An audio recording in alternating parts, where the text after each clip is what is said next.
नमस्कार। प्रादेशिक समाचार के साथ मैं पूनम केरकेट्टा। पहले मुख्य समाचार। रांची में कोरोना मरीजों की संख्या बढ़कर हुई 10,452 से अधिक। झारखंड विधानसभा का मॉनसून सत्र 18 सितंबर से शुरू। नारकोटिक्स कंट्रोल ब्यूरो रांची की टीम ने कुड़ू के 50 लाख रुपए का गांजा किया बरामद। 8 आरोपी हिरासत में। और राज्य मंत्रिमंडल की बैठक में 29 प्रस्तावों को दी गई स्वीकृति। खाद्य सार्वजनिक विकास विभाग को राशन मद में 141 करोड़ रुपए। और अब समाचार विस्तार से। रांची में कोरोना मरीजों की संख्या बढ़कर 10,452 से अधिक हो गई है। वहीं अब तक 700 से अधिक मरीजों को इलाज के बाद अस्पताल से छुट्टी दे दी गई है। राज्य में अब तक 11 लाख से अधिक नमूनों की जांच की गई। अभी कोरोना के 14,410 सक्रिय मामले हैं। पूर्वी सिंहभूम में 8,482, धनबाद में 3,362, बोकारो में 2,175, गिरिडीह में 2,332 और हजारीबाग जिले में 2,083 से अधिक कोरोना संक्रमण के मामले हैं। सरायकेला, सिमडेगा, पश्चिमी सिंहभूम, गढ़वा, गुमला, कोडरमा, लातेहार, देवघर और पलामू जिले में भी कोरोना संक्रमितों की संख्या 1,000 से अधिक है। राज्य में कोरोना से स्वस्थ होने की दर 70% से अधिक। कोरोना जांच अभियानों की सफलता को देखते हुए एक और विशेष जांच अभियान आज से राज्य के 11 जिलों में शुरू किया गया है। इस अभियान के तहत अधिक कोरोना संक्रमण वाले इन जिलों में 1,20,000 नमूनों की जांच का लक्ष्य निर्धारित किया गया है। सबसे अधिक 40,000 सैंपल की जांच पूर्वी सिंहभूम में और 15,000 सैंपल की जांच रांची में की जाएगी। वहीं धनबाद, कोडरमा, रामगढ़, सरायकेला खरसावां, हजारीबाग, पश्चिमी सिंहभूम और बोकारो जिले को 10-10 हजार सैंपल की जांच का लक्ष्य दिया गया है। देवघर तथा सिमडेगा को 5-5 हजार सैंपलों की जांच का लक्ष्य है। स्वास्थ्य सचिव डॉक्टर नितिन मदन कुलकर्णी ने इस अभियान से संबंधित निर्देश उपायुक्तों को दिया है। साथ ही वृद्ध और अन्य गंभीर बीमारियों से जूझ रहे लोगों की अधिक जांच का निर्देश दिया गया। इस अभियान के तहत हाट बाजारों, स्वास्थ्य कर्मियों, पुलिस कर्मियों की जांच पर अधिक जोर दिया जा रहा है। रांची के सिविल सर्जन विजय बिहारी प्रसाद की कोरोना रिपोर्ट पॉजिटिव आने के बाद उन्हें रिम्स के पेइंग वार्ड में भर्ती कराया गया है। वे कल कोरोना को लेकर एक बैठक में शामिल हुए थे। इससे पहले भी सिविल सर्जन कार्यालय के कई लोग कोरोना पॉजिटिव पाए जा चुके हैं।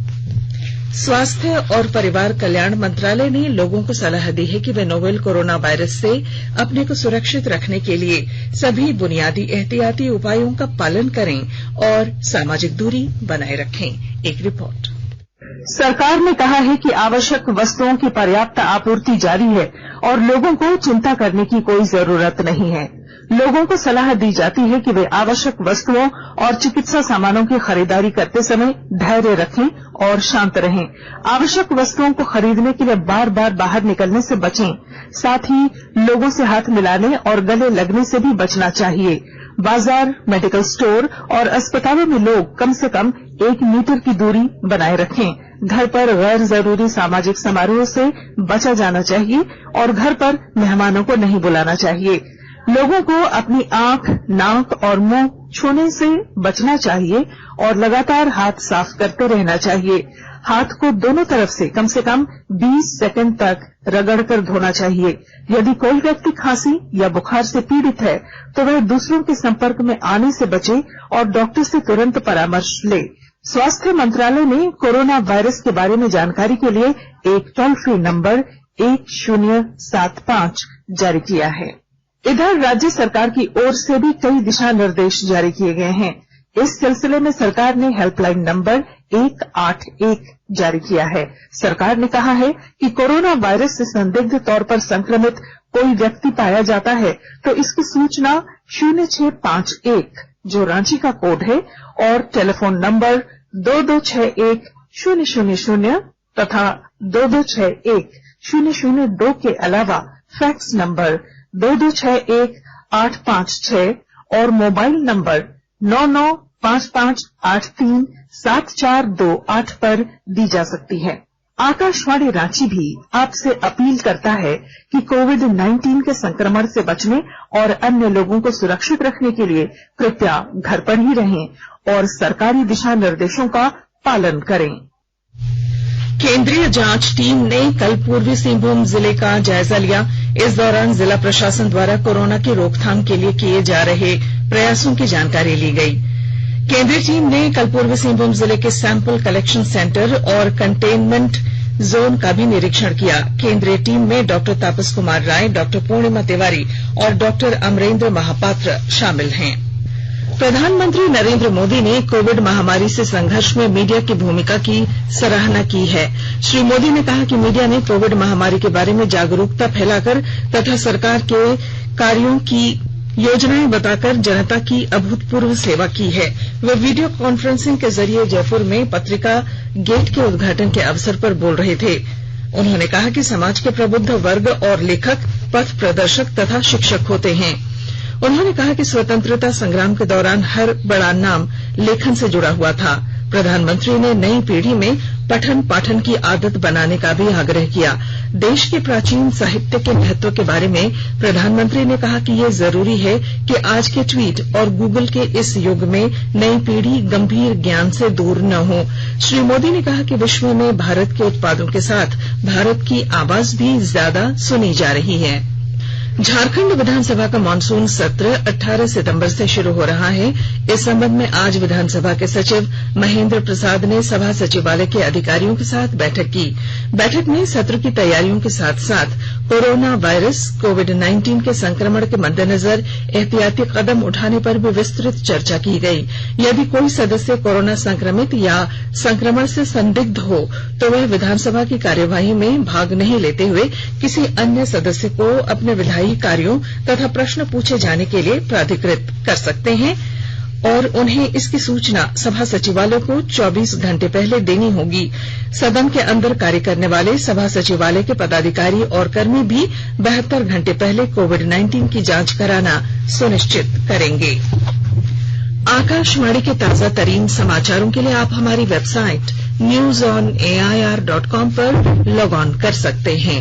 ताजा समाचार Twitter handle @AIR News Alerts और Facebook page all India radio news पर भी उपलब्ध है।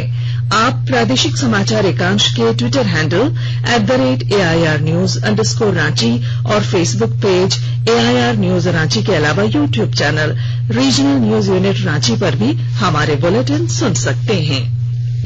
नारकोटिक्स कंट्रोल ब्यूरो रांची की टीम ने आज लोहरदगा जिले के कुड़ो के पास 50 लाख रुपए मूल्य का गांजा बरामद किया है।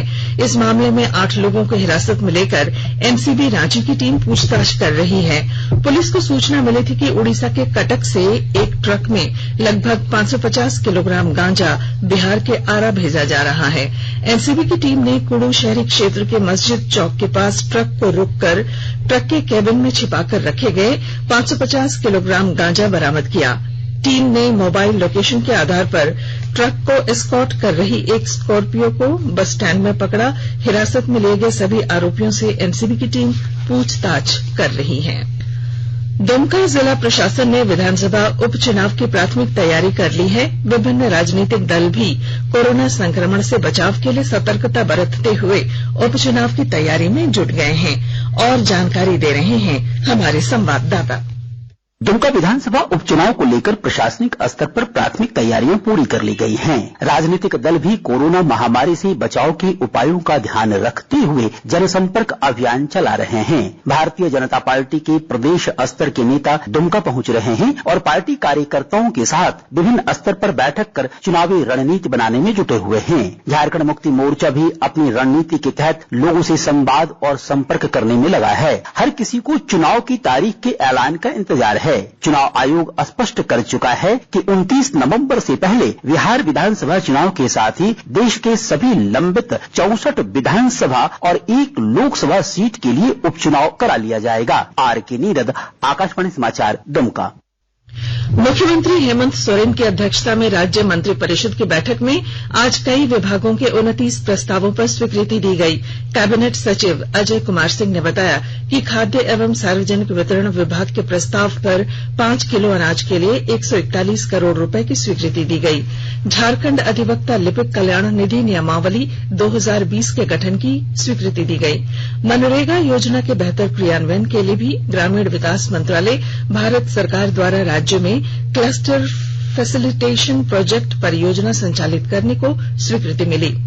झारखंड अंतर्देशीय जलयान नियमावली 2020 को लागू करने की स्वीकृति भी दी गई। झारखंड राज्य पुलिस सेवा नियमावली 2012 में संशोधन किए जाने की स्वीकृति दी गई। मुख्यमंत्री श्रमिक योजना को भी कैबिनेट से स्वीकृति दे दी गई। इस योजना के तहत मजदूरों को 100 दिनों के रोजगार की गारंटी है। एक अन्य प्रस्ताव में झारखंड लैंड म्यूटेशन बिल, प्रधानमंत्री ग्रामीण कल्याण अन्न योजना और इसके तहत राष्ट्रीय खाद्य सुरक्षा अधिनियम 2013 के लाभुकों को जुलाई 2020 से नवंबर 2020 तक की अवधि के लिए 5 किलो खाद्यान्न प्रति लाभुक प्रति माह मुफ्त वितरित करने के लिए 141.56 करोड़ रुपए की स्वीकृति दी गई। Jharkhand mineral bearing land bracket में कोविड-19 पैंडेमिक सेस बिल 2020 की स्वीकृति दी गई। ये ऑलरेडी ऑर्डिनेंस के रूप में लाया गया था और ऑर्डिनेंस अभी प्रचलित भी है। अब विधानसभा के सामने जो कि 6 महीने के अंदर वो एक्ट पास कराना है तो विधानसभा में इसको ले किया जाना है। आज अंतर्राष्ट्रीय साक्षरता दिवस है। हर वर्ष 8 सितंबर को मनाया जाने वाला ये दिवस व्यक्तियों, समुदायों और समाज के लिए सभी की साक्षरता के महत्व को दर्शाता है। इस वर्ष की थीम है कोविड-19 महामारी के दौरान साक्षरता, शिक्षा और पठन पाठन पर विशेष जोर। इस दौरान जीवन पर्यंत सीखने के दृष्टिकोण पर विशेष बल दिया जा रहा है। गृह मंत्री अमित शाह ने अंतर्राष्ट्रीय साक्षरता दिवस पर लोगों को बधाई दी है।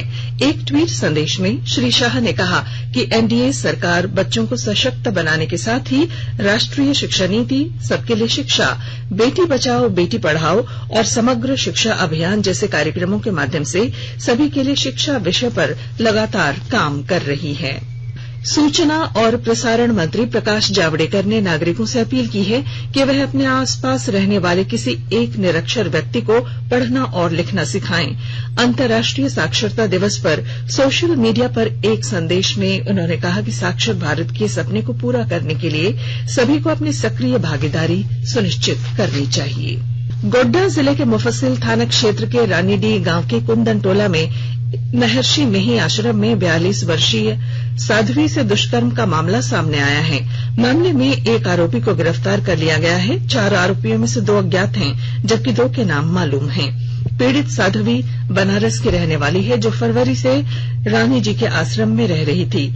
आश्रम में मौजूद सभी लोगों को बंधक बनाकर उनके साथ मारपीट भी की गई है। मुख्यमंत्री हेमंत सोरेन ने उपायुक्त गोड्डा को साध्वी के साथ हुए दुष्कर्म मामले में जांच कर घटना में शामिल लोगों के खिलाफ यथाशीघ्र कार्रवाई का निर्देश दिया है। और अब बुलेटिन के आखिर में मुख्य समाचार एक बार फिर। रांची में कोरोना मरीजों की संख्या बढ़कर हुई 10,452 से अधिक। झारखंड विधानसभा का मॉनसून सत्र 18 सितंबर से शुरू। नारकोटिक्स कंट्रोल ब्यूरो रांची की टीम ने कुड़ू के पास 50 लाख रुपए का गांजा किया बरामद। 8 आरोपी हिरासत में। और राज्य मंत्रिमंडल की बैठक में 29 प्रस्तावों को दी गई स्वीकृति। खाद्य सार्वजनिक विकास विभाग को राशन मद में 141 करोड़ रुपए। और इसके साथ ही आकाशवाणी रांची से प्रादेशिक समाचार का ये बुलेटिन समाप्त हुआ। नमस्कार। घर में रहिए, सुरक्षित रहिए और सुनते रहिए आकाशवाणी।